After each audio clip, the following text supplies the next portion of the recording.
Ever since the world was born at the beginning of chaos, the Heavenly Dao has appeared. It controlled the laws of heaven and earth and also changed everything. Under the rule of the Heavenly Dao, the world has gone through two great cycles. During the first cycle, thousands of people painstakingly trained and cultivated to reach the realm beyond the Heavenly Dao. They also developed endurance, strength of spirit and will, entered into a trance with the help of meditations. But nevertheless, people were too greedy. They not only selfishly stole the spiritual roots of heaven and earth, but also arrogantly tried to claim that they were representatives of the Heavenly Dao. From this self-will and greed of the world, having awakened, the heavens became disillusioned with everything that exists. They couldn't allow such disgusting mortals to continue living, so they destroyed all the creatures. During the second cycle, 3 worlds were identified: heavenly, human and earthly. They split into regions and were no longer the same. The west was under the control of powerful gods. The east was ruled by majestic immortals. And the earthly world was deserted and quickly turned into a frightening wasteland. The pile of bones reached the height of the most majestic mountains, and the souls of criminals turned into ghosts. The human world was somewhere between the mighty kingdom of heaven and the kingdom of earth, better known as the place where the weak fall into the cycle of reincarnation. However, the strongest representatives of the first great cycle were not completely destroyed. Some of them have been reborn into humans and are hiding to this day. And some of the dead have returned to life, but remain undercover in the world of the living, trying not to catch anyone's eye. Whatever it was, they all have the same goal: to enter the path of fate and challenge the Heavenly Dao. After awakening, the Heavenly Dao was furious at this turn of events, so it unleashed its anger in the form of the most powerful thunder. For the second time, the planet was already destroyed. Currently, the world has entered the third great cycle, and several tens of thousands of years have passed since those events. The story ends there, as the young man orders the narrating sphere to be silenced. In some disbelief, he clarifies his status, the status of the Heavenly Dao. Having made sure that he is really endowed with new powers, the man abruptly and confidently jumps down from a decent hill, continuing his journey with his head held high. He became a Heavenly Dao with unlimited power, who was chosen by the system. In the mountains, under the scorching sun, travelers slowly step. The man standing in front of everyone pauses and looks with obvious surprise at the stranger who stands in his way and talks to himself. And this is just a new Dao going on, continuing to ask the sphere about the previous Heavenly Dao and why he used only force in solving his problems. Tao does not notice anyone around him. He goes on to claim that force cannot solve all problems, as it can only help against enemies. As an argument, he cites Zun's words that the strong use force against the stronger, and the weak against the weaker. Tao is sure that he is not a former Heavenly Dao, so he will never make such a low-grade mistake in his life. Meanwhile, a dragon of the 4th rank is already flying at people fleeing in terror. Tao remains completely relaxed and does not succumb to the general panic that comes from people running on different sides of him. While everyone continues to rush around, and the dragon, with his mouth agape with rage, flies at them, Tao does some calculations in his head, concluding in the end that this creature is really weak. He points his little finger at the dragon with a substance similar to a tiny grain of sand and directs it with great force towards the creepy creature. A shock wave of indescribable force flies near the dragon's muzzle and crashes into the rocks, forming a powerful explosion. In shock and bewilderment, the dragon looks at the consequences of the attack. Clearly impressed by the result and the capabilities of the opponent, the dragon growls and leaves the battlefield. Tao claims that this was not the use of force against a weak opponent. He only frightened the dragon. His philosophy is that as long as negotiations are possible, the world will not be destroyed for the 3rd time. However, his peace-loving Chinese blood can't promise anything. A man in thought. He arrived on Earth less than an hour ago, knows nothing about this place, is not familiar with the situation, so he asks a logical question. How is it possible for him to become a good Heavenly Dao without knowledge? Stamping his foot, Tao decides to stay in the place he likes from the height. The gates of the City of Freedom look rather gloomy, thus hinting that the city does not live up to its name. Hunters of fairies and elves drove through the forest on a cart with their prey, selling it into slavery. The magical creatures looked exhausted, pale, and desperate. Hunters, on the contrary, looked much better, enjoying the success of today's hunt, the prey of which they dream of selling as expensive as possible, having received a huge profit.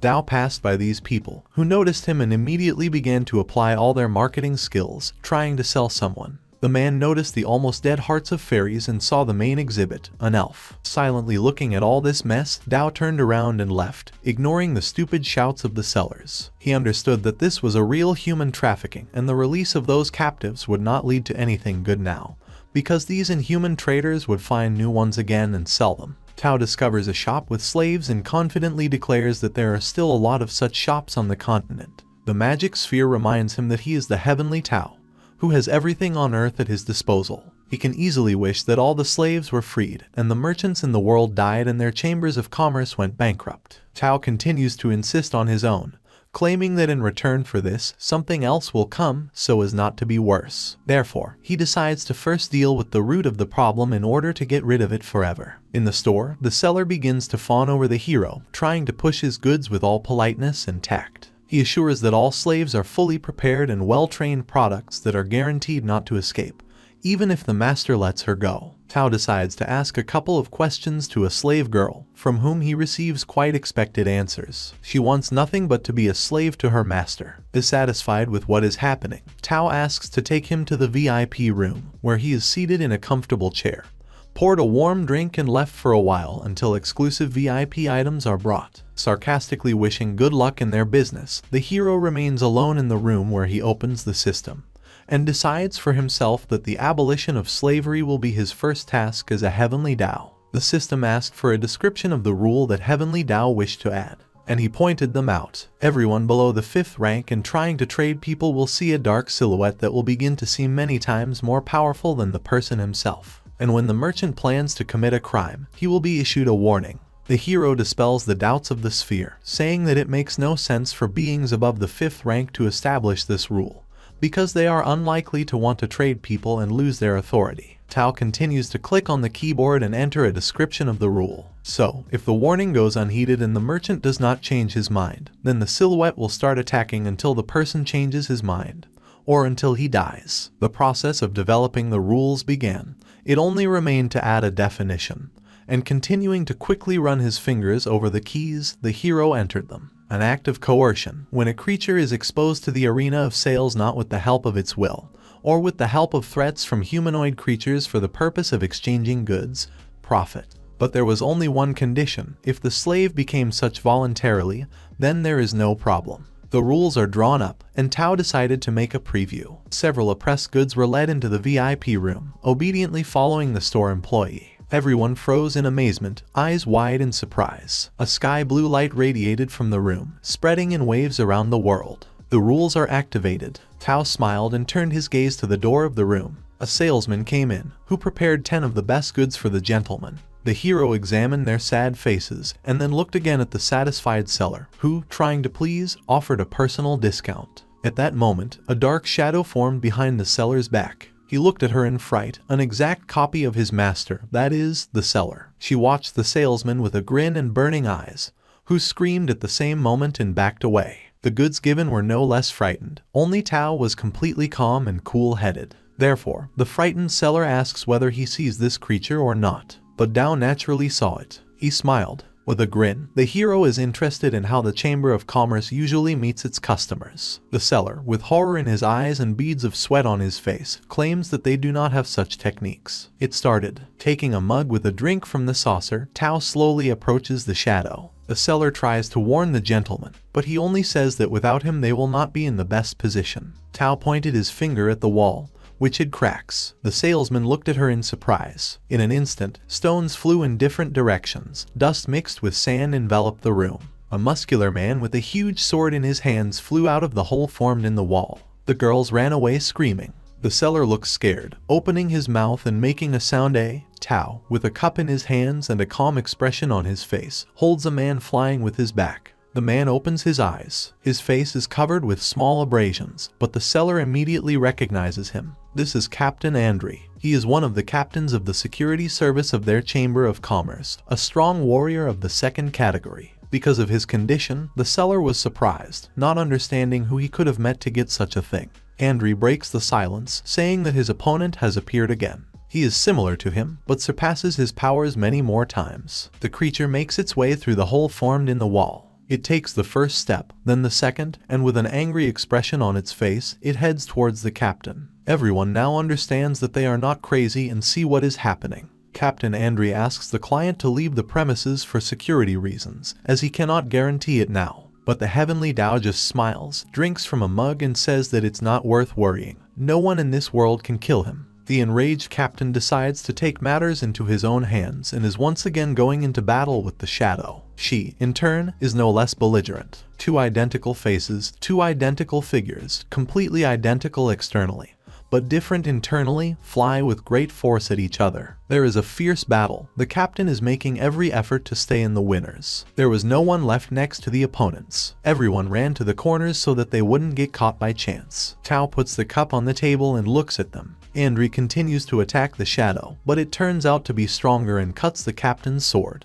After the attack, he flies on his back, and the hero catches him again. A shadow hangs over the captain. The latter begs not to approach him, and when he opens his eyes, he sees that the shadow was not going to touch him. She approaches the chained slaves, which frightens them, but at this moment she swings and breaks the chains that bound their freedom. The girls look in surprise at their hands free from shackles. The shop workers also look with less admiring, but also surprised. Captain Andre doesn't understand what's going on here. Tao joins the conversation, who is delighted to say that he has understood what the matter is. The dark silhouette did not intend to kill the captain, but only wanted to save those slaves. Someone is shouting to stop the monsters as soon as possible, and Tao throws up his hands, smiles and leaves the shop. There is complete chaos on the street. Slaves are running away, guards are fighting with dark silhouettes, and well-to-do sellers are shouting that no one should dare to give back. The rich merchant is dissatisfied, rather even angry that his goods are running away. He demands their return, but someone is already waiting for him behind.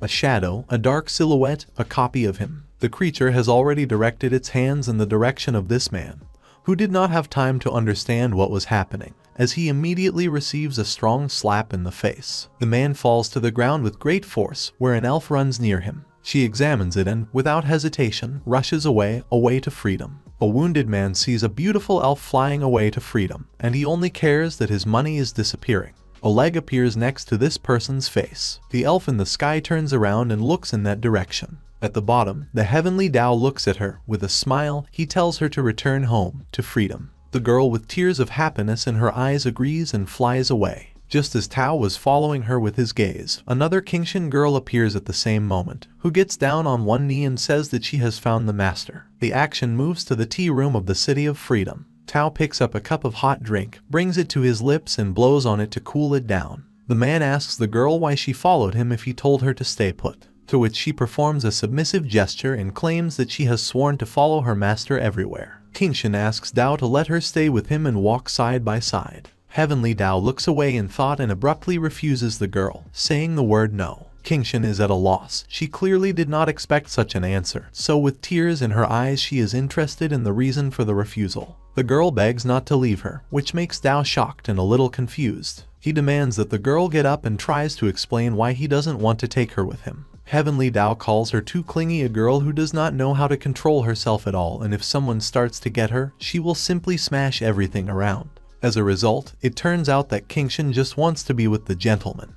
But he calms her down and says that he is afraid that she would not attack him in a dark night in the room. The sphere reassures the gentleman, saying that Qingshan has no guts and she is not capable of more than that. After this phrase, Tao decides to let the girl follow him, but on condition that she behaves meekly, namely, she will not kneel and attract a lot of attention to herself. Qingshan becomes the happiest and agrees to all the conditions, from which Tao looks a little dissatisfied, because he himself fought against slavery, and just got an assistant, almost no different from a slave. The gentleman decides to ask about the incarnations of the Heavenly Dao, and the sphere answers him. Not all incarnations of heaven are girls. Among the 5 incarnations, only Qingshan and Yukishan are girls, and Hun, Dunshan and Huanshan are men. They are loyal to the Tao. The man closes his eyes and says it's so dreary. He calls Qingshan, and she immediately responds. Dao decides to ask about her opinion about the rebels. The girl replies that everyone who opposed the sky is greedy and rude people, and whether it's the first or second worlds, they only do what they kill each other out of greed. Heavenly Dao agrees with her and says that at the beginning of the second cycle, the survivors of the first died before the forces of the 3 worlds were restored. and luring the spiritual forces of the world into their own little world is equivalent to killing chickens. He sums up his speech to the fact that for this reason, he needs to destroy everyone. Kingxian worships the Tao and claims that her heavenly ruler is the eternal ruler of the three worlds. Tao smiles contentedly, but says that it is not a fact that someone more powerful will not appear. The man gets up and leaves because it's time for them to go. Clear weather illuminates the city. Dao monitors the implementation of the new rule by monitors. Kingxian follows the gentleman and asks to answer the question. He allows it and she asks about why these silhouettes are needed. If the Tao can grant untold riches to everyone and get rid of the oppression of a particular race. Tao calls the girl stupid and taps her head with his palm. The man says that then everyone will return to primitive society, and the meaning of the existence of the heavenly Tao is to maintain a certain order and balance or actions aimed at eliminating the imbalance, but not to do well for everyone. Tao says with a smile that his duty is to open up new ways of development for humanity. After all, he is capable of what others can do, but he has the courage to do what others are incapable of. The man goes ahead and explains that if there is white and black in the world, then nothing should prevail from them. Kingxian raises her hand to her head as a sign that she understands everything. Heavenly Tao looks away from people and says that this is an example. As a precaution, Tao hides a subordinate. The man behind the girl with purple hair sneaks up to her while the poor man tearfully asks for help. That man grabs a bag with her money, and Tao shouts to her that she should keep an eye on her money while giving alms. The girl with purple hair turns around sharply and looks angrily at the thief standing behind her. She hits him with all her might. He just flies away with his mouth open. Tao evaluates the girl's good blow, and she thanks him with a smile on her face. This girl is an AI warrior. She exchanges names with Heavenly Dao and shakes hands as a sign of familiarity. AI is very grateful to the master because otherwise she could have had huge problems. To this, Tao only convinces her that it's nothing and you just need to keep an eye on your things. The girl utters words of gratitude a couple more times and hurries to leave him as she has a lot to do. Tao calls out to the girl and asks her to fulfill one of his requests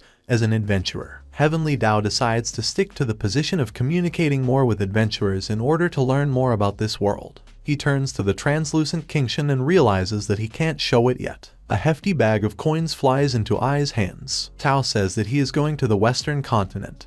He will be bored on the way, so he will need company. AI gladly accepts the invitation of the master and asks him to take care of himself. Together they go on. Kingxian wants to chat with Tao, but he only demands to obey and then he will let him out. The heroes are at the stop of the City of Freedom. AI shouts that the horses are ready to go, and then, when Dao approaches her, apologizes for spending so much time preparing. AI whispers in the gentleman's ear that this crew is most suitable in order not to attract attention. The girl introduces her friends with whom she travels. Ahai is a middle-level Taoist and Mary is a nun at an early stage. Heavenly Dao greets him, noting a rather strange combination. Everyone enthusiastically raises their hands and sets off. The sound of horses' hooves is heard. No one talks in the cart. Dao decides to break the silence first by asking about Mistress Mary. He learns that she is a nun from the Holy Sea of Light. The gentleman examines the girl's attire, which depicts an interesting yellow symbol. The gods of light have no chance against the Heavenly Dao. The man wonders who killed the god of light for the first time. He thinks it's Kingxian. The sphere claims that it may not remember this, because it killed a huge number of people in the first great cycle. Unhappy with their dialogue, Kingxian turns away and chuckles. The driver asks a question about why the gentleman has no guards, to which Tao just smiles, claiming that she will not be stronger than him. Lord Heavenly Dao is very strong, so he doesn't need any guards. Ahai says that he almost does not feel the aura of this gentleman. The violet flame surrounds the whole body of Tao and leads in a thin path to the underworld, where his aura is chained. Heavenly Dao is unhappy that he has been discovered, while AI looks forward in surprise and asks the others to do the same. There are too many people around, so someone thinks that they are refugees, and someone thinks that they are freed slaves from the City of Freedom, who were saved thanks to dark silhouettes. People fled because the silhouettes banned the slave trade and they were left homeless. But how many people died from these dark silhouettes? Mary believes that their methods are too radical, even if the followers of the Holy See are against the slave trade. But AI fully agrees with the dark silhouettes and their methods, since she herself has long wanted to do something similar with these scoundrels selling people. Heavenly Dao decides to summarize the disputes of the satellites and find out whether the methods of dark silhouettes are right or not. Ahai immediately agrees that they are right, because if compared with the long suffering of slaves, this is not so bad. They lost the castle, but gained freedom and a future. AI picks up Ahai's thought and agrees, because now slaves can do anything. Freedom is in their hands. However, Mary notices that those who have already been sold will have a hard time, and she prays for them. Tao asks the question of the meaning of prayers. Mary doesn't quite understand his question. He explains to her and says that the God of Light will not be able to save so many people. This makes Mary jump up and shout that the God of Light is a merciful goddess who will sooner or later help everyone in need. Heavenly Dao with a calm expression denies what the nun said. What she wanted to attack the gentleman, but AI intervenes in time, which calms each of the parties, giving advice on the type, don't be angry and don't say that. Tao turns away, confident in his rightness, and on the edge of the cart sits a translucent Kingshan and pulls the petals out of a pink flower. Ahai, with a nervous laugh, says that the gentleman was a little hasty, but he does not think to give up and asks an answer question about the omnipotence of God. The driver laughs at this, convinced that it is better to learn a couple of spells to protect yourself than to believe in such a thing. AI begins to say that it is better to pray for others, not for yourself, and Tao looks at her. He mentions the thoughts of people from the eastern continent, and then Mary intervenes. She screams that people are still being sacrificed on the eastern continent for the sake of calling rain. The Heavenly Dao is surprised to be interested in the truthfulness of the facts said. He learns that rank 5 people can't cause rain, let alone downpours. The man in his thoughts recalls the Taoists of the 3rd rank, who can create ice talismans, launch them to the clouds, moistening the clouds and accelerating the pouring of rains. Ahai looks at the gentleman with surprise, who, in their opinion, uttered some nonsense, and the girls are already laughing at him. At this moment, Kingshan takes off and tries to attack the laughing people, but Tao stops her, saying that there is nothing to talk about with people who don't even know the basics of physics. It's long past midnight, there's a full moon. AI has brought wood for the fire, and Mary is feeding the horses. Ahai, in turn, recites fire spells to summon him, and now the fire is already warming travelers. Since it is dangerous to walk at night, the heroes stopped. They decided to take turns in 3 on duty so that one Gospelin could sleep peacefully. There are 3 combat rank monsters nearby, and there are also several low-level ones, so it wouldn't be too difficult to destroy the team. Heavenly Dao explores the territory with the help of its technique, assessing the possibilities of travelers. Kingshan approaches him and notifies him about a group of monsters located in the southwest. He listens to her, goes to bed and orders her to just stand by while he sleeps. The girl obeys, and a sign flies into her forehead forbidding any nocturnal approaches to the master, which makes her sad. Ahai and AI are talking under the light of the moon, which prevents the Heavenly Dao from sleeping. Suddenly the guy shouts to everyone to wake up, because something has happened. AI looks down at the leaves of the trees and realizes that the undead squad is coming. Heavenly Dao rises from the couch, yawning, comes to look at what is happening. The master learns that there has been a breakdown and reincarnation is broken. He demands explanations from the sphere and it provides them. At the beginning of the first great cycle, the predecessor of the Heavenly Dao created reincarnation in order to somehow balance yin and yang, while using part of his powers. At the end of the first great cycle, reincarnation was in the hands of demons. Even at the very beginning, everything worked out, and the first world wall was put up to balance everything.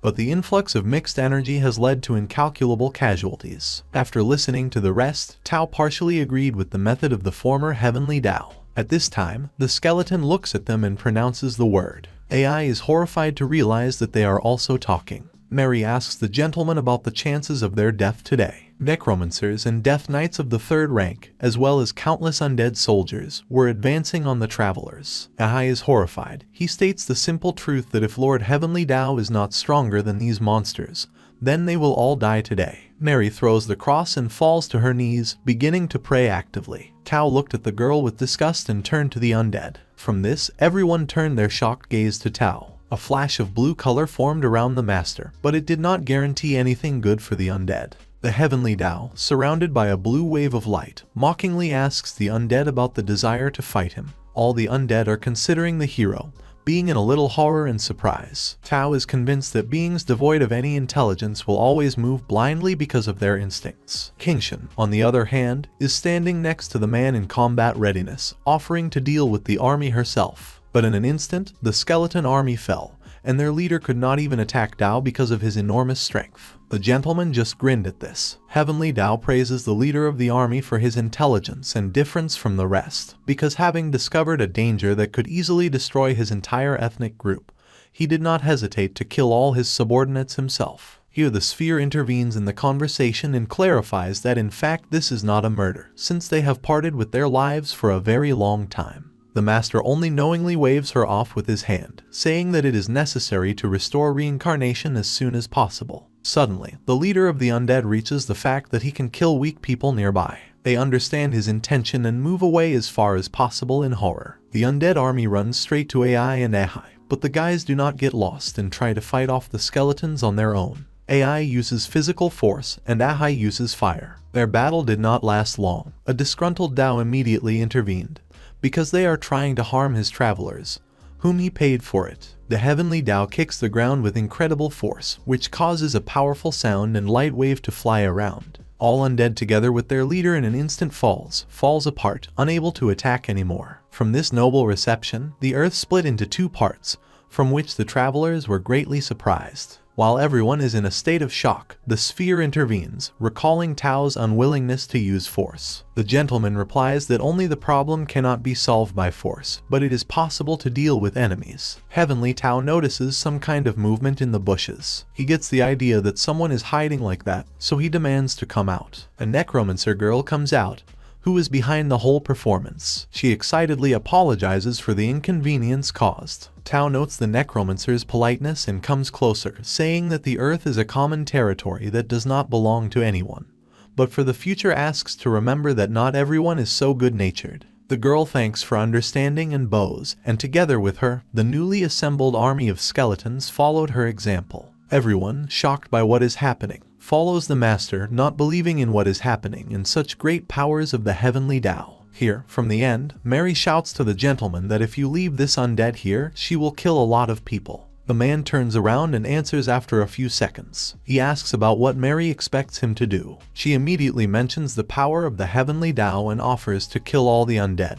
because then he will become a hero and savior, and justice will be restored. Heavenly Dao pushes the girl away in irritation and asks again that, in her opinion, weak beings should not exist. Behind the gentleman is a disgruntled Kingshan, with her hands folded in a lock. Mary looks at Tao with a pitiful look. From the point of view of the God of Light, the soul is just an insignificant being, and the fact that they are different does not make them bad at all. Everyone should be equal, regardless of gender and race. If you start killing everyone who is weaker, will it be considered the right way? The heroes came to this conclusion while Mary stood with a guilty, downcast face. AI decided to ask about the acquaintance of the Heavenly Dao with the first generation of the God of Light. He denies such nonsense, and AI laughs nervously, scratching his head with his right hand. Suddenly AI falls on his knees in front of Tao in gratitude for saving them during their journey, and offers a bag of money. He smiles and says that he does not need any money or companions, since a new task has appeared. Tao's to-do list consisted of 3 unfulfilled items: conduct basic education, find a livelihood, and religious belief, so he decided to stop at the last one. After Tao offered to disperse everyone, he reminded that God really exists, but he believes that this being is very similar to a person, and if you work hard, then you can become one yourself one day. Ahem and AI smile, but Mary is a little excited by such words. In the blink of an eye, Tao says goodbye and immediately disappears, which makes his travelers wonder once again. Under the light of the moon, Tao and Kingshan are in the air. The girl decides to ask a question concerning people, and why the gentleman is so willing to help them. He replies with a smile on his face that if he wants to restore the rule of heaven, then mortals are the most important part to this. This is just a small step. Everything is focused on people, and this should be understood. Kingshan understands the master's thought and asks with a smile where they are going now. Heavenly Dao raises his finger up, smiles, and is again surrounded by a blue wave of power and light. The heroes head straight to the underworld. The underground world does not meet the heroes with rainbow colors themselves. Zombies roam everywhere in torn clothes. They are enveloped in a strange green fog. A blue hurricane forms in the sky, and 2 droplets fall out from there, which fall to the ground with great force. Kingshan and Dao come out of them. The latter sarcastically notes the local hospitality. This is the underworld, one of the 3 worlds responsible for death and reincarnation. Heavenly Dao says that here he sees only a dilapidated dump of dead garbage, and the view appears to the eye, where the undead are slowly crawling. Kingshan gets involved and wants to deal with the dead on her own, because this sight, in her opinion, is unworthy of the master's gaze. He immediately calms the girl, saying that the undead are low-ranking creatures devoid of intelligence, so you don't need to waste your strength on them. Kingshin enthusiastically looks at Tao, believing in his rightness, but the sphere decides to ask why this Heavenly Dao is not biased against the undead. The man rolls his eyes and says that the existence of the undead corresponds to the rules of heaven, so they are no different from other races. At the moment, reincarnation is broken and they are all left dead without reason. Tao looks at the black formation in the purple sky, illuminated by lightning. This thing means that the reincarnation of the underworld is broken. Kingshin wonders what they should do, how in an instant they found themselves near this black matter. Heavenly Dao smiles, puts his hand to the black ball and decides that everything needs to be changed. The sphere immediately stops the gentleman. She warns that despite the ability to recreate reincarnation, it will take a lot of effort, so the Tao will be vulnerable for a while. Most likely, he will be able to resist the first blow, but now the second one is able to inflict good such injuries. The main reason is the fact that the Tao cannot be influenced during the construction of reincarnation. Otherwise, nothing will work. Here the hero thought for a while, realizing the problem. A smiling Kingshin caught his attention. He grabbed her hand and asked for help, from which she was clearly in shock. Green waves of light surrounded them. The man asked to lend him his strength for a while. Kingshin agreed without any questions, and they got down to business. Tao erected a huge defense for security and proceeded to restore reincarnation. The underworld lit up with a bright light. All the undead raised their heads in surprise. Someone lost his and after finding it hoped that this was not the end of an era or rebirth. It was a divine-level warrior Gui Dai. He found out what kind of process was going on and who was doing it, but still did not believe in what was happening. A long time ago, Gui Dai and Yuan Chuan of the ancient Huangshan clan fought for control of reincarnation. The latter received half of the power, but the reincarnation process was disrupted. Since then, the first and last cycle ended like this. Gui Dai had a lot of questions. Why does reincarnation change in this cycle? How did the Heavenly Dao change his appearance? Because before he changed his appearance to a female, then to a male. What now? But with any outcome of the initiative, this skeleton would be only too happy. One of the dead has already wondered who he is, looking at his hands. More and more undead are remembering their past, but they don't understand why they are here in this underground kingdom. Gui Dai understands that they have regained their consciousness, and this only speaks of the enormous power of the Heavenly Dao. She thinks about what she might suffer if she takes at least one extra step, especially when some guys are resurrected.